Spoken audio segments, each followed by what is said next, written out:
What's up guys, welcome to Visordown. My name's Alex and today we're in Frankfurt, Germany, all the way from the UK for the first time out of a COVID Britain, and we're here to sample the R18B, which is in front of me or next to me. And this is basically an evolution from the R18 Standard and the R18 Classic, which are in front of me out of shot, and behind me you can see the R18 Transcontinental, which has been launched at the same time. So today we've done around 250 kilometers of riding in the local Frankfurt area, some real twisties and some mountain roads, and really quite spirited riding for what this bike is in terms of a cruiser. So let's have a quick go through it, have a look at the first impressions that I got from riding this around today, and we'll go from there. So first up, let's have a look at what's new about this one and what makes this one different from the R18 Standard model.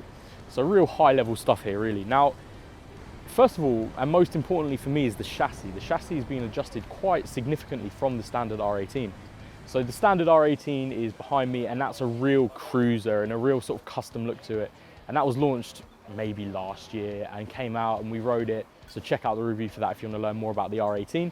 But the R18B is, as you can see, a little bit more of a cruiser style. It's a bit more of an American style that BMW are looking to go for. So what's different is the chassis has been firmed up. And because it's increased in weight by around 20, 30, 40, 50 kilograms, the chassis is a lot stiffer. And that's to accommodate for the fairing and the panniers that you've got at the rear with the sound system and the TFT dash, and basically just keep it nice and firm on the road. The weight has increased to around about 400 kilograms. And for a bike like this, that's quite hefty. Here we are, BMW R18B. Seat's very low, seat easily over the fairing. Adjust these mirrors a little bit. Got to remember to ride on the right, of course. Seating position is nice, quite neutral. And your legs are right underneath you. You'd maybe expect a bike like this to have pegs that are out in front of you, but that's where the Boxer is. And it is a natural position and it is comfortable, but you don't really have much room for adjustment. So if you want to start moving your legs around, there's not really anywhere else to put them. The clutch is a little bit vague sometimes. It feels like it varies in terms of where the bike point is. The gearbox is quite smooth though, I will give it that. There's no quick shifter or any shift assist things. It is all clutch and gear, but it's smooth. Gear shifts are pretty positive. Finding neutral can be a bit of a task sometimes. A bit too happy to slip into second gear, but the clutch is really light, really nice to operate. As I scrape my way around these corners. And when you're in rock mode, which is basically the full-on Boxer experience, the suspension doesn't feel wallowy at all. You go into a corner and you may have to battle with the Boxer to really just bash it into some corners. The initial tip-in is quite nice. And when you're going around, you can sort of set your line in your mind and think ahead. You've got a 720mm seat, and similar to the R18, that means that a short rider can keep their feet flat on the ground, and that means that riding around and negotiating through the roads, you feel comfortable and confident in the saddle. Moving it around at low speed, you do feel the weight, I won't lie. Obviously I'm quite tall, I'm around 6'3", 6'4" in heels, and you can feel that weight. It's got a reverse gear if you opt for that option, but that does mean paying a little bit extra, but I'd 100% go for that. You've got a 10.2-inch TFT dash, and it's marvelous. You've got analog dials above it, and of course the massive fairing. In that fairing is some speakers from Marshall, and they are sublime, I won't lie. There's also subwoofers in these panniers here, and of course the panniers are on the R18B, and they basically provide that cruiser dynamic to the bike. You can use this for just long stretches of road, listening to your music, put it in rock mode as you're riding, and just have a great time. And of course, this is basically the key point for BMW. The engine had to have that heritage, that character, and that Boxer feel that a lot of people are going to be after for a BMW and a cruiser bike. The 1802cc Boxer Twin, it's incredible. I mean, it's a massive unit, and BMW did do some studies, I was speaking to them yesterday about this, that they put people in a room and they just basically had somehow technology seeing what the first thing people looked at was. The engine has so much character and so much going on that you are riding with that engine all the time.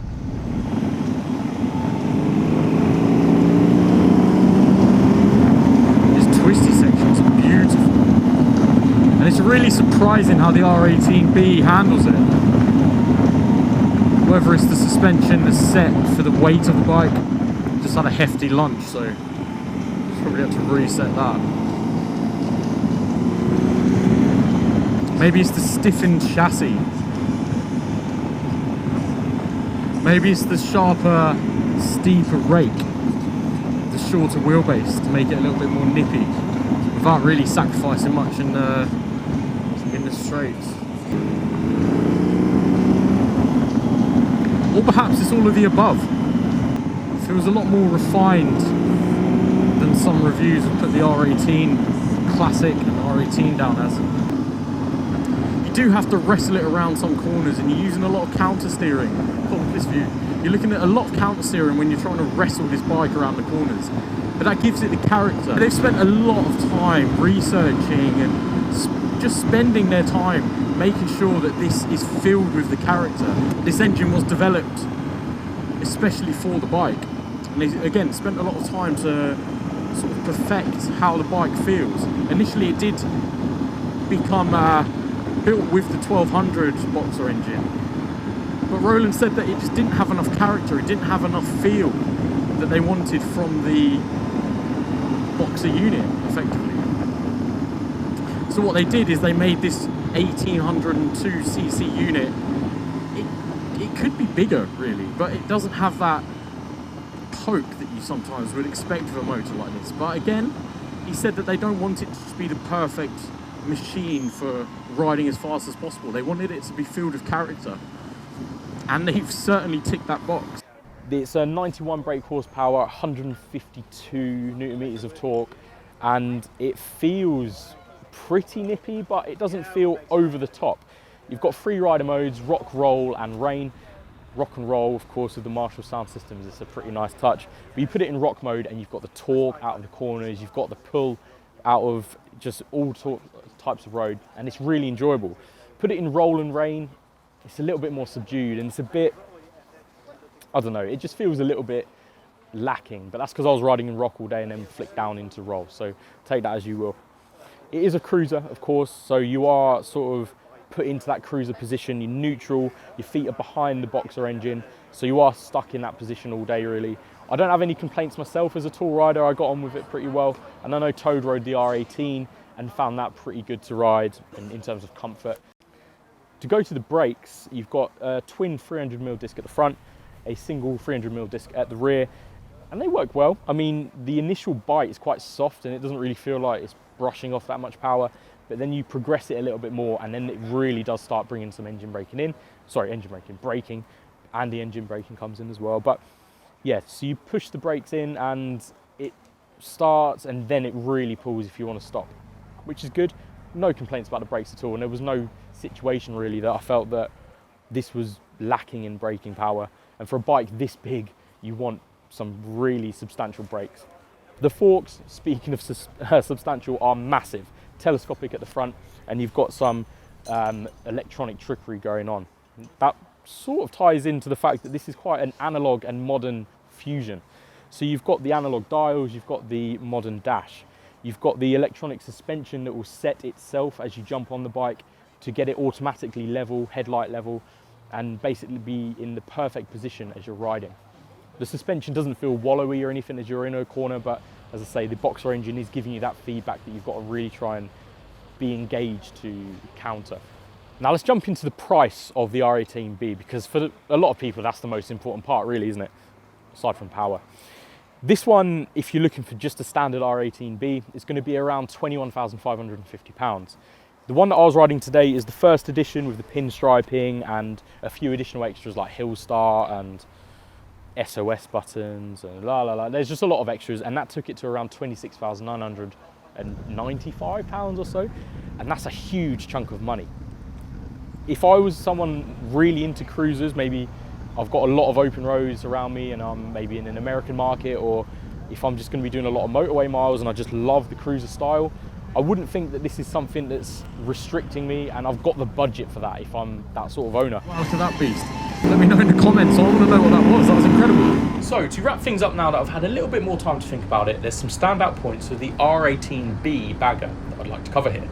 Now, it was a really involving day of riding, full of character, and I was quite literally filling the hills with the sound of heavy metal in all senses of the phrase. A huge feature for me here was the adaptive cruise control, switching on in a similar way to arming a missile to intelligently keep speed with the bike or car in front. It applies smooth braking when needed and accelerates calmly to maintain a set distance. Plus, you can still clutch shift without disturbing it. It's worth throwing on top of the standard cruise control if you have lots of touring planned. And it is certainly useful if you make use of the BMW app to unlock the full dash interface too, which you navigate with a combination of scroll wheel and up and down buttons to help you dive into that 10.2 inch TFT. Your phone tucks into the central compartment with built-in fan to keep it cool. And whilst my iPhone 12 Pro Max didn't quite fit, the smaller iPhone that we were loaned did. There's an impressive maps navigation system to enjoy, plus of course the Marshall audio system for your tunes. It has modern features and tech wizardry to complement the heritage styling, with features like a locking side stand, Rolls-Royce power reserve dial, and enough custom bits to whet any fast and loud American chopper appetite straight from the factory. The guys I spoke to at BMW are seriously proud of this R18 family and what it represents for them, and they ought to be. The R18B provides a ride that isn't super refined and perfect, but instead opting for a raw and emotive experience that really involves you on each and every corner. Synonymous with BMW, that huge boxer engine with its push rods invokes a characterful and peg-scraping riding experience that the Berlin brand are after.